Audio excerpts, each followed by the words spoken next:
Caríssimos irmãos e irmãs, que a paz e a alegria do Senhor esteja convosco e com toda a vossa família.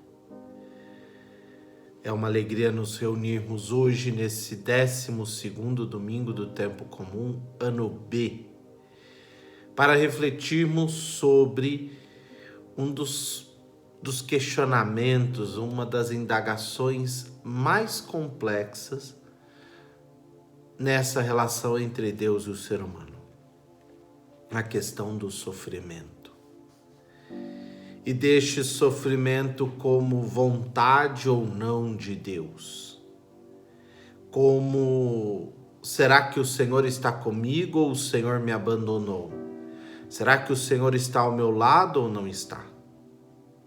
Começamos com o livro de Jó, no capítulo 38, já finalizando o livro de Jó, versículo 1 e o versículo de 8 a 11. Finalizando o texto de Jó, no qual foi discutida essa grande interrogação entre inúmeras outras questões discutidas no livro de Jó, mas a interrogação é: se Jó não pecou, por que ele sofre? Porque sua família morreu, porque ele está uma ferida ambulante, por que sofre se ele não pecou? Deus o abandonou, Deus esqueceu dele, e no final do texto, depois de os 3 amigos insistirem constantemente com Jó que ele pecou e ele negar constantemente isso, a paciência de Jó é algo bastante contraditório, porque Jó não é paciente. Jó questiona a Deus por que isso, e os amigos dele o acusam, enquanto ele continua questionando. Por que eu sofro? Jó é a voz daquele que sofre, é a voz do sábio que olha para a situação de dor e não tem outra resposta a não ser uma pergunta: por que isso, Senhor? Eu me lembro bem o dia que o Papa Bento XVI foi fazer uma visita ao campo de concentração de Auschwitz. E entrando lá e olhando toda aquela realidade, toda aquela situação e tudo aquilo que ali foi vivido, ele estava na Segunda Guerra Mundial como seminarista. E no final ele fez essa pergunta, né? Senhor, onde tu estavas? Onde tu estavas?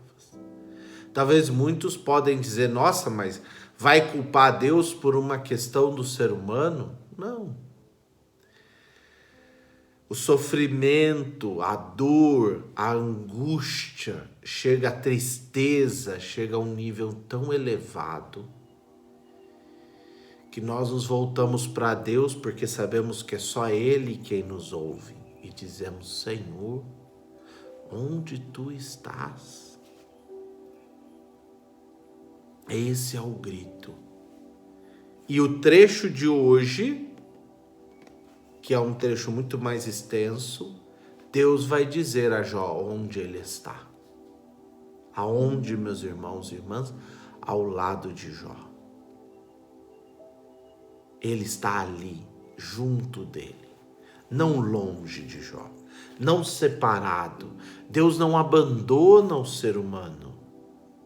Mesmo que esse ser humano sofra, passa por situações difíceis, Deus não abandona. O sofrimento é um mistério.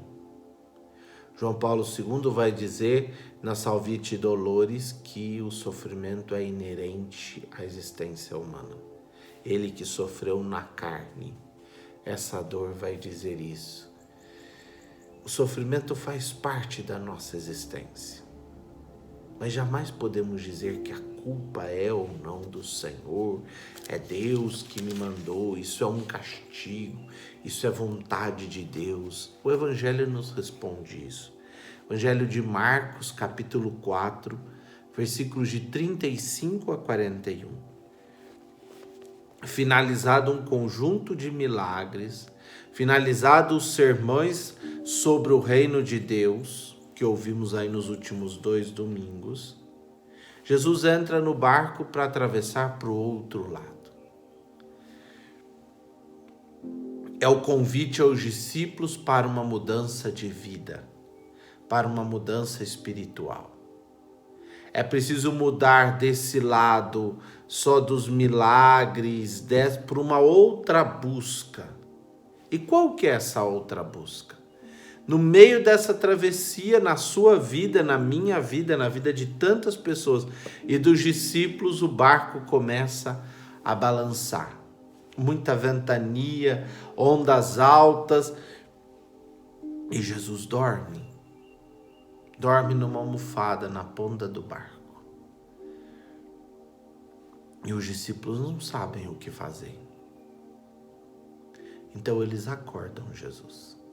E a frase com que eles acordam Jesus é a marca da liturgia de hoje e talvez uma boa marca para refletirmos, hein? Os discípulos vão dizer a Jesus no versículo 38: Mestre, estamos perecendo e tu não te importas? Ou seja, Senhor, eu estou sofrendo. Senhor, aconteceu essa situação ou aquela. Senhor, por que não olhas por nós? Senhor, por que esse sofrimento? Por que essa dor? Por que esse castigo? Por que essa tristeza? Por que essa amargura? Senhor, Senhor, Senhor. E eles vão dizer: Senhor, estamos perecendo, ou seja, estamos morrendo. E o pior vem no final da frase: tu não te importas? Ou seja, Deus, por que tu não está olhando para mim? Tu não és o Deus da vida? Fez tantos milagres lá? Não te importas conosco? Não se importa com o nosso sofrimento, com a nossa morte, com a nossa dor? E é interessante, Jesus se levanta e primeiro mostra quem ele é. Cala-te, silêncio. E o mar tranquiliza. E aí ele se volta para os discípulos, no verso 30. Por que são tão medrosos? Ainda não tendes fé? A travessia do mar é a travessia da vida, é a conversão que precisamos fazer. Para sairmos de homens carnais, homens que vivem só das coisas do mundo, dessas realidades, das vivências, e coisas do mundo não são pecado só, mas que vivem do comércio, do trabalho, disso. Sair dessa vida só para entrar numa nova vida. E para entrar nessa nova vida, o que é preciso? A fé. Essa é a resposta, meus irmãos e irmãs. É o que Jó não tem, fé. É o que os amigos de Jó não têm, fé. A fé é a confiança, a certeza de que este Deus está conosco. Carta aos Hebreus. É a garantia de que esse Senhor está ao nosso lado. Isso é fé.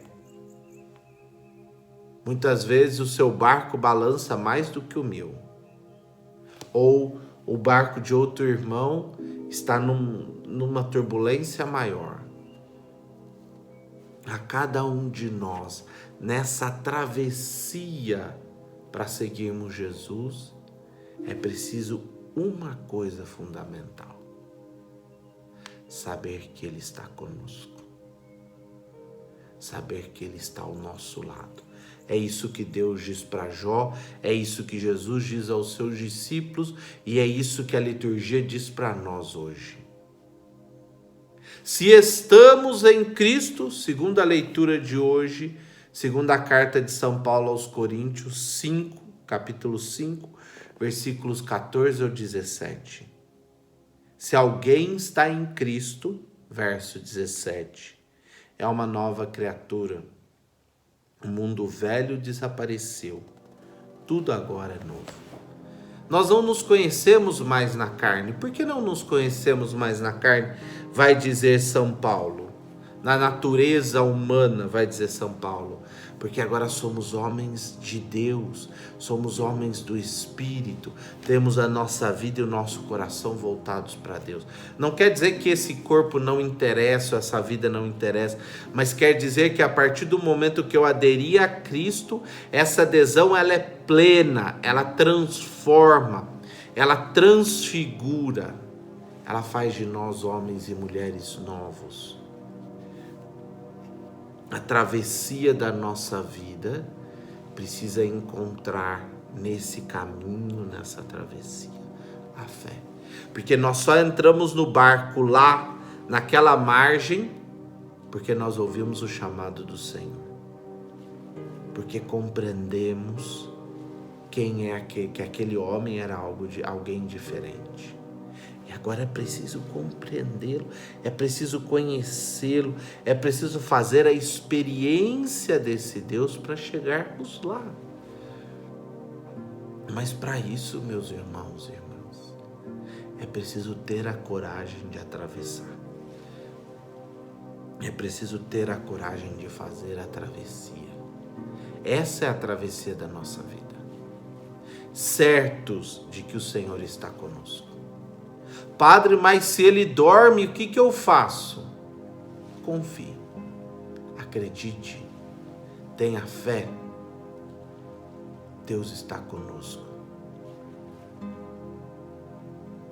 Ele caminha ao nosso lado. Por isso que Paulo vai insistir. Precisamos ser homens e mulheres novos. Porque em Cristo, não é em mim, não é em você, é em Cristo, nós somos uma nova criatura. E os nossos olhos, o nosso coração, a nossa vida precisam estar voltados para Ele. E finalizo com o Salmo de hoje, 106. No momento de dificuldade, no momento de aflição, no momento de alegria, no momento de júbilo, diga sempre: dai graças ao Senhor porque Ele é bom, eterna é a misericórdia do Senhor. O Senhor está ao nosso lado. É Ele que nos garante a vida plena. E a nossa fé precisa cada vez mais crescer e desenvolver-se, buscar-se e aprofundar-se nele. Faça a sua travessia. É você que faz a travessia, não é ninguém que faz por você. Faça a sua travessia e lembre sempre, o Senhor está aí contigo. Ele não te abandona nunca. Fique em paz e que Deus de bondade, o Deus de bondade e da paz te abençoe. O Pai, o Filho e o Espírito Santo. Amém. Fique com Deus.